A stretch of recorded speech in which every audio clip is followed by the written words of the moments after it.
যে ওই রাক্ষসটার প্রাণ আছে, ওই রাক্ষসের গলায় একটা মালা আছে। হ্যাঁ, ওই মালাটাই তার প্রাণ। ওই মালাটা যে এক টানে ছিঁড়ে ফেলতে পারবে, সঙ্গে সঙ্গে রাক্ষসটা মরে যাবে। কিন্তু ওই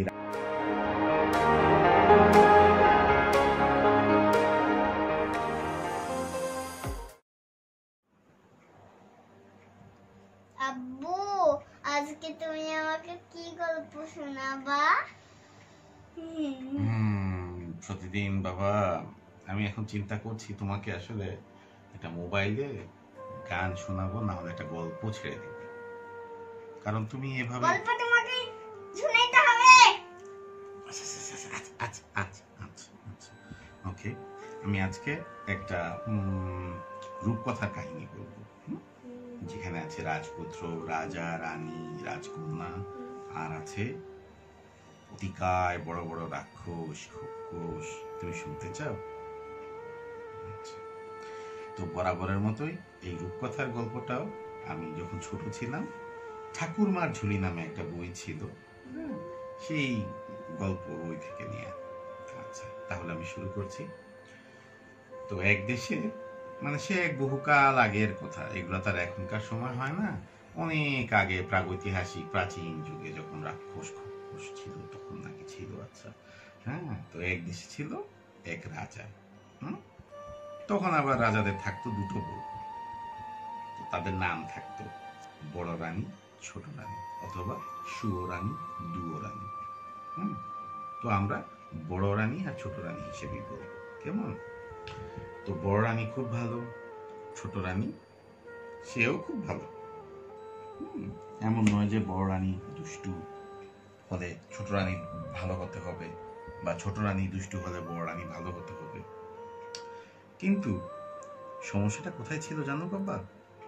সমস্যা ছিল উজিরের মধ্যে। সেই রাজ্যের উজির ছিল খুবই দুষ্টু, কিন্তু রাজা তাকে অনেক বিশ্বাস করত। অনেক বিশ্বাস করে তাকে রাজ্যের অনেক রকমের গোপন তথ্য, গুরুত্বপূর্ণ নথিপত্র সব তার কাছে রাখতে দিত। একদিন সেই উজির করল কি, সে রাজাকে মেরে ফেলল। আর সুয়ো রানী আর দুয়ো রানী, তার মানে হচ্ছে বড় রানী আর ছোট রানী, তাদেরকেও মারতে চাইল। কিন্তু দুই রানীর মধ্যে বড় রানীকে মারতে পারলেও বড় রানীকে মারার সময় ছোট রানী দেখে ফেলল।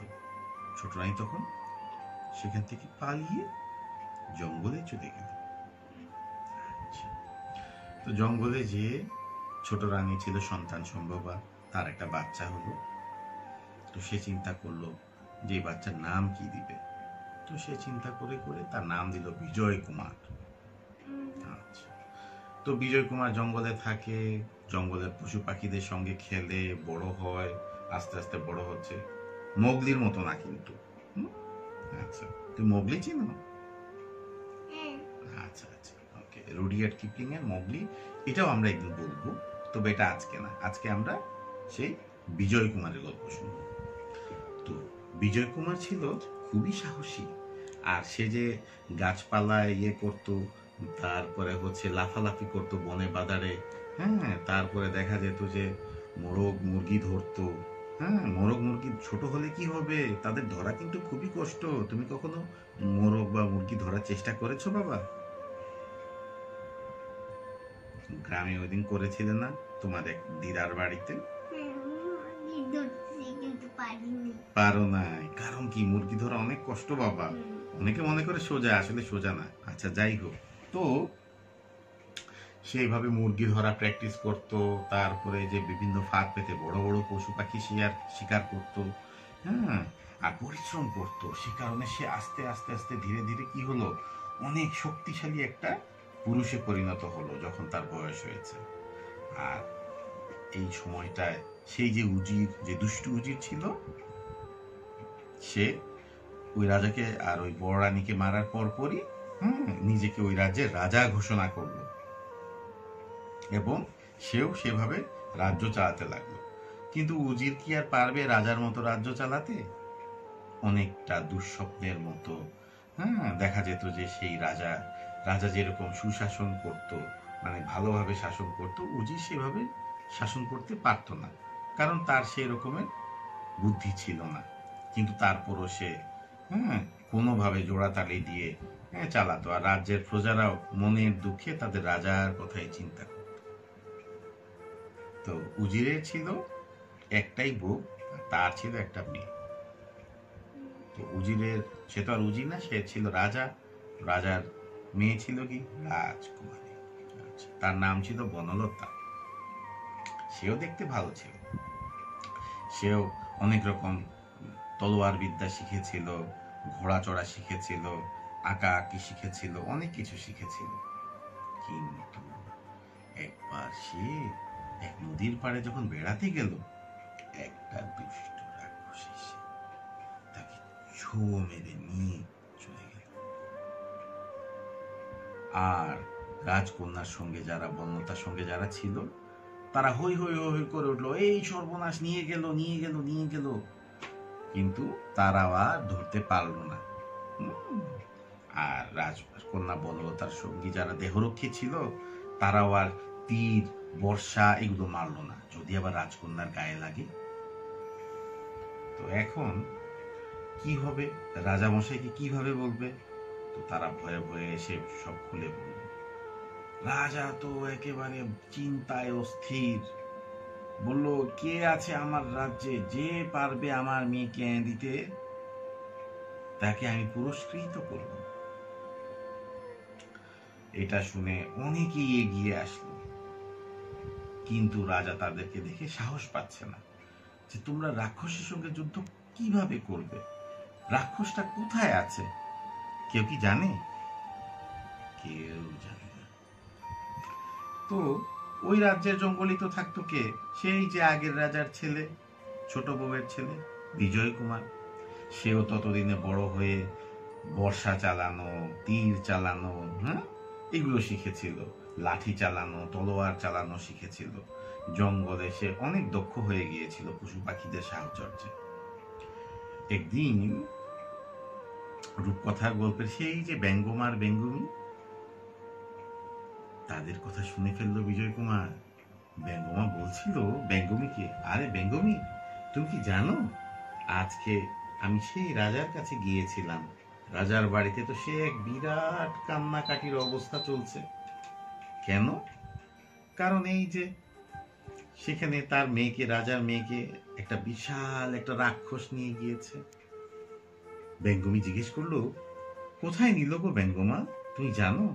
ব্যঙ্গমা বলল, সে আর বলতে, আমি তো সব জায়গায় ঘোরাফেরা করি, সে অনেক দূরের পথ, এখন থেকে আমি যদি যাত্রা করি, আমি উড়ে উড়ে গেলেও 3 থেকে 4 দিন লাগে। বিশাল একটা মায়াপুরী, সেই মায়া জালের মধ্যে রাজকন্যাকে ওই রাক্ষসটা রেখেছে।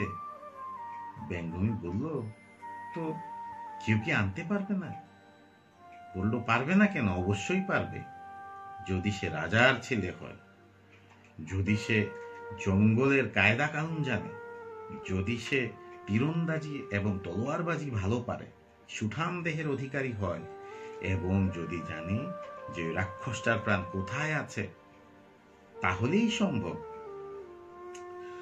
ব্যঙ্গমী বলল, আরে বোকা ব্যঙ্গমা, এত যদি যদি করছিস কেন, আরেকটা কি লাগবে বল না, এগুলো হলেই কি হয়ে যাবে, এরকম তো অনেকেই আছে। বলল, না, আরেকটা জিনিস জানা লাগবে গো ব্যঙ্গমী, ওই রাক্ষসটার প্রাণ। বলল, ওই রাক্ষসটার প্রাণ কোথায় আছে? বলল যে ওই রাক্ষসটার প্রাণ আছে, ওই রাক্ষসের গলায় একটা মালা আছে, হ্যাঁ, ওই মালাটাই তার প্রাণ। ওই মালাটা যে এক টানে ছিঁড়ে ফেলতে পারবে, সঙ্গে সঙ্গে রাক্ষসটা মরে যাবে। কিন্তু ওই রাক্ষসের কাছে পৌঁছাও তো একটা কষ্টের ব্যাপার, আর মায়ানগরীতে পৌঁছা কি চারটিখানি কথা, রাস্তায় রাস্তায় কত রকমের ভেজাল থাকে। এর মধ্যে এই যে বললাম না আমি তোকে ব্যঙ্গমী, যে এই জঙ্গলে যা থাকার অভিজ্ঞতা আছে, কারণ জঙ্গল পাড়ি দিয়ে যেতে হয়, সেখানে জঙ্গলি জানোয়ার যেমন আছে, জঙ্গলি সাপ আছে, জঙ্গলি মাছ আছে, নদী পার হতে হবে, মানুষ খেকো মাছ যদি খেয়ে ফেলে তাকে। তো ব্যঙ্গমা এভাবে ব্যঙ্গমীকে বলার পরে ব্যঙ্গমী বলল, তো এগুলো কি এড়িয়ে যাওয়ার উপায় নেই? ব্যঙ্গমা বলল, আছে আছে, কিন্তু সে রহস্য তো আর কেউ জানে না। সেই রহস্য উদ্ধার করতে হলে একটা পঙ্খিরাজ নিতে হবে, তাহলেই সম্ভব উড়ে উড়ে যাওয়া। তো ব্যঙ্গমী জিজ্ঞেস করলো, পঙ্খিরাজটা কোথায়? তখন ব্যঙ্গমা বলল, আগে তো পার হতে হবে একটা জঙ্গল, সেই জঙ্গল পার হলে তারপর পার হতে হবে একটা নদী, তারপরেই না তুমি পঙ্খিরাজটা পাবে। তো সবই তো ঠিক আছে, এখন আমি কিভাবে বলবো যে কোথায় আছে সেই নদী, আর কোথায় আছে সেই জঙ্গল, কোথায় আছে সেই রাস্তা যা দিয়ে আমি মায়ানগরী যেতে পারবো? বাবা শুনছো নাকি? আচ্ছা আচ্ছা, হ্যাঁ বলছি বলছি, হ্যাঁ বলছি, চোখ বন্ধ করলো। আচ্ছা, তো মায়ানগরী যেতে অনেক রাস্তার মধ্যে সহজ রাস্তা হচ্ছে এই জঙ্গলের পাশ দিয়ে যে রাস্তা চলে গেছে, এটা দিয়ে হেঁটে হেঁটে চলে যাওয়া। এই জঙ্গলটা পার হলেই একটা নদী, তারপরেই হচ্ছে সেই মায়াপুরীর দরজা, তার আগেই সে পাবে ওই পঙ্খিরাজটা, যদি সে সেখানে পঙ্খিরাজের মালিককে খুশি করতে পারে। বিজয় কুমার তো সব শুনে ফেলল। পরের দিন সে তার মাকে গিয়ে সব বলল।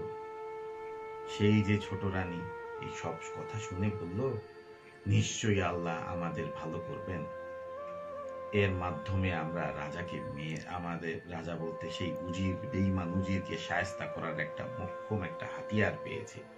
তুমিও বাবা বিজয় কুমার এখন প্রস্তুত হয়ে গিয়েছো তোমার বাবার হত্যার প্রতিশোধ নিতে। যাও এবং সেই দুষ্টু উজির যে এখন রাজা হয়ে আছে আমাদের রাজ্যে, তাকে বলো যে তুমি তার মেয়েকে নিয়ে আসতে পারবে, কিন্তু তাকেও তোমার সঙ্গে যেতে হবে, কারণ বাবাকে ছাড়া হবে না। ডালিম কুমার বলছে কি জানি বিজয় কুমার বলল, দূর মা তুমি কি যে বলো, উনি রাজা, উনি কেন যাবে আমার সঙ্গে, উনি তো উনার পাইক পেয়াদা পাঠাবে। তুমিও যে মা কি, দাঁড়াও আগে তো আমি রাজকন্যাকে উদ্ধার করি, তারপরে আমি সুযোগ মতো ওই বেটাকে শায়েস্তা করি। তো যে কথা সেই কাজ, বিজয় কুমার পরের দিন চলে গেল ওই রাজার সঙ্গে দেখা করতে। বিজয় কুমার তো ততদিন অনেক বড় হয়েছে, তার উপরে সেই উজির মানে বর্তমান রাজাও তো তাকে আগে দেখেনি, সে চিনতে পারলো না যে সে তার রাজারই ছোট ছেলে। বিজয় কুমার যে বলল, মহারাজ আমি জানি আপনার রাজকন্যা আপনার মেয়ে কোথায় আছে।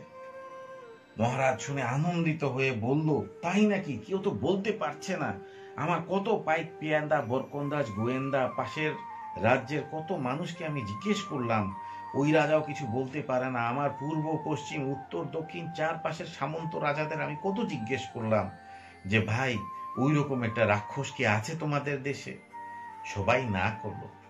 বলল বিজয় কুমার তখন, মহারাজ সে তো আসলে এই সকল দেশে থাকে না, সে থাকে মায়াপুরীতে, সে অনেক দূর, 3 দিনের পথ উড়ে উড়ে যেতে লাগে।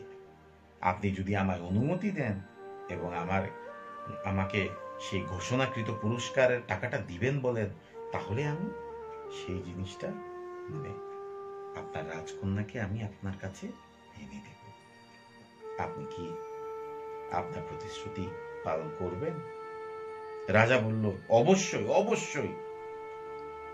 তারপর বিজয় কুমার বলল, তাহলে আমাকে ঢাল, তলোয়ার, বল্লম, ছুরি, তীর, ধনুক এই সকল দিল। তখন বিজয় কুমার বলল, আমাকে একটা ঘোড়াও দিন, যাতে আমি একটু তাড়াতাড়ি আমি জঙ্গল আর নদীটা পার হতে পারি। তারপরে রাজা তাকে যখন সব দিল, একটা ঘোড়া দিল, টকবক টকবক টকবক করে সেই জঙ্গলের ধারে উপনীত হল। সে তো এই জঙ্গলে খেলে বড় হয়েছে, তাই না? সে তো জানে যে এই জঙ্গলে কোথায় বাঘ আছে, কোথায় সিংহ আছে, কোথায় অজগর আছে। সে ওই এলাকাগুলো এড়িয়ে চলে গেল। তারপরে পড়লো নদী। ছোটকাল থেকে সেই নদীতে গোসল করে বড় হয়েছে, সেও জানে যে এই নদী সে কিভাবে পার হতে হয়। সে জঙ্গল থেকে কয়েকটা কলা গাছ কেটে জোড়া লাগিয়ে ভেলা বানিয়ে ফেলল এবং সেটা দিয়ে পার হয়ে গেল। এবং কুমির, পিরানহা, ইল এই সকল যে ক্ষতিকর যে মাছগুলো ছিল বিজয় কুমারের কোনো ক্ষতি করতে পারল না। আর তখনই সে জানতো যে এমন একটা জিনিস হবে তার সঙ্গে, যে মায়াপুরীতে ঢোকার দরজায় নিশ্চয়ই পঙ্খিরাজটার জন্য তাকে কিছু নিয়ে যেতে হবে। তো সে জানতো যে ঘোড়া কি খাবার পছন্দ করে। তো সে মায়াপুরের সেই দরজায় যখন গেল, দেখলো যে সেখানে অনেক রকমের রাজ্যের মায়া সকল বস্তু এমন ভাবে রাখা আছে। মায়া বস্তু কি? যেমন কোথাও দেখা যাচ্ছে গরু একটা উড়ে বেড়াচ্ছে। আরে গরু কি উড়ে?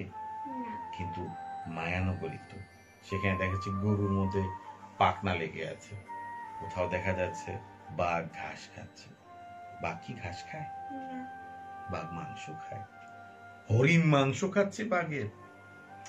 সে বিভ্রান্ত হয়ে গেল। তখনই তার ওই ব্যঙ্গমার কথা মনে পড়লো যে বিভ্রান্ত হওয়া যাবে না, তাকে বের করতে হবে কি পঙ্খিরাজ। সে দেখলো যে পঙ্খিরাজের কথা বলা আছে, সে মাছ খাচ্ছে। বিজয় কুমার চিন্তা করলো, এ কি সেই পঙ্খিরাজ? নিশ্চয়ই এ মায়া। আমাকে তাকেই চুজ করতে হবে, তাকেই আমার বেছে নিতে হবে। সে যে পঙ্খিরাজের মাথায়, গলায়, পিঠে আদর করে বলল, পঙ্খিরাজ আমায় তুমি সাহায্য করো। তখনই একটা অদ্ভুত কাণ্ড হয়ে গেল। পঙ্খিরাজ বলল, তুমি আমাকে চিনতে পেরেছ? তুমি মায়ায় বিভ্রান্ত হওনি? আমি যে উঠতে পারি তুমি জানো? তখন বিজয় কুমার বলল, হ্যাঁ আমি জানি। বললো, আর বলো না, অনেকেই সেই ওই গরুটাকে মনে করে পঙ্খিরাজ। যেই ওর পিঠে চড়ে গরুটা লাফ দিয়ে তাকে মাটিতে ফেলে দেয় আর ও মরে যায়। তুমি আমাকে চিনতে পেরেছ? চলো, তুমি কোথায় যেতে চাও আমি তোমাকে নিয়ে যাব। তখন বিজয় কুমার সেই পঙ্খিরাজের পিঠে বসল। পঙ্খিরাজ তখন সাই সাই সাই সাই করে দুই ডানা মেলে তাকে নিয়ে মায়ানগরের উদ্দেশ্যে রওনা দিল। 2 দিন 2 রাত পরে তারা মায়ানগরীতে পৌঁছল। তারপরে পঙ্খিরাজ যখন তাকে মায়ানগরীর দরজায় নামিয়ে দিল, সে তো জানতো যে কোথায় থাকে সেই রাক্ষস, কারণ ব্যঙ্গমা তো আগেই বলেছে। সে রাক্ষসের ঘরের কাছে যে দেখলো রাক্ষসটা ঘুমাচ্ছে, আরেক ঘরে রাজকন্যাটা ঘুমাচ্ছে। রাজকন্যার পাশে ছিল একটা সোনার কাঠি আর একটা ছিল রূপার কাঠি। এখন কি হবে? বিজয় কুমার রাজকন্যাকে ধাক্কা মারলো, এই উঠো উঠো। রাজকন্যা উঠে করে একটা চিৎকার করলো, করে বলল, বোকা, সোনার কাঠিটা টাচ করাতে পারলি না। বিজয় কুমার বলল, আরে আমি জঙ্গলি কুমার, আমি কি রাজকুমার যে বুঝবো যে সোনার কাঠি না রূপার কাঠি? উঠে যাও। আরে রাজকুমার, তুমি রাজকুমার হতে না পারো, তুমি তো বিজয় কুমার। এখন তো বুঝছো, আমি যে চিল্লানো দিলাম, এই চিৎকারে তো রাক্ষস উঠে আসছে। তাড়াতাড়ি ওকে পরাস্ত করতে হবে, তা না হলে তো সে আমাকে খেয়ে ফেলবে, তোমাকেও খেয়ে ফেলবে। এদিকে পিছনে কে চলে আসছে? কালো রাক্ষস। বিশাল বিশাল দাঁত, একেবারে নাক দিয়ে রাগে আগুনের মতো ধোঁয়া বেরোচ্ছে। কিন্তু বিজয় কুমারের ছিল তলোয়ার, ঢাল, এগুলো দিয়ে সে প্রাণপণ যুদ্ধ করলো এবং যুদ্ধে সে রাক্ষসকে পরাজিত করলো, কিন্তু মারতে পারছে না। কারণ তার জান কোথায়? গলার মালার মধ্যে। অনেক চেষ্টার পরে সে একটা তীর দিয়ে তাক করে গলার মধ্যে একটা তীর মারলো এবং তার ওই যে মালার রশিতে যে তীরটা লাগলো, অমনি মালাটা গলা থেকে খুলে পড়ে গেল। ঘুমিয়ে যাও, ঘুমাওনি? আচ্ছা আচ্ছা, বলছি বলছি। তো তারপরে যেহেতু মালা পড়ে গেল, মালা ছিঁড়ে গেল, রাক্ষসটাও কি হলো? মরে গেল। তুমি কি আরো শুনতে চাও? না? তো ঘুমাতে থাকো তুমি। হ্যাঁ, তো এখন রাক্ষস যখন মরে গেল, তারপরে রাজকন্যাকে নিয়ে বিজয় কুমার কি করলো? চলে আসলো পঙ্খিরাজের পিঠে চড়ে তার সেই বাবার আগের রাজ্যে। এবং এসে সে তো জানতো যে উজিরটা অনেক লোভী। সে বলল, মহারাজ, আমি যে মায়া রাজ্য থেকে এসেছি তা এই রাজ্য থেকেও 10 গুণ বড়, অনেক সম্পদ। খালি রাক্ষসটা একাই ছিল ওই মায়ানগরীর মালিক, আর কেউ ওখানে থাকতো না। আপনি চাইলে আমার এই পঙ্খিরাজটা নিয়ে ওখানে চলে যেতে পারেন। তখন লোভী রাজা কি করলো জানো? বললো, আমি কাউকে ওই রাজ্যে প্রবেশ করতে দিব না, দেখে আসি আমার সম্পত্তি কেমন আছে। এই সময়টুকুতে তুমি আমার এই কন্যার সঙ্গে থাকো, এবং তোমাকেই আমি আমার কন্যার জন্য উপযুক্ত পাত্র মনে করছি, যে কিনা আমার কন্যাকে সুরক্ষা দিতে পারবে। আমার অবর্তমানে তুমি রাজা হয়ে থাকবে। এদিকে সেই লোভী রাজাটা মানে অজিবটা করলো কি? ওই ঘোড়ায় করে উড়ে উড়ে উড়ে চলে গেল কোথায়? মায়া রাজ্যে। কিন্তু পঙ্খিরাজটা তাকে সেই মায়ানগরীতে ঢোকার রাস্তাতেই রাজা খেই হারিয়ে সেই মায়াজালে আটকে গেল। আর এদিকে রাজা ফেরত না আসায় বিজয় কুমারও সেই রাজ্যে রাজকন্যাকে নিয়ে এবং তার মাকে এভাবে একটা গল্প শেষ হলো। গুড নাইট বাবা, গুড নাইট।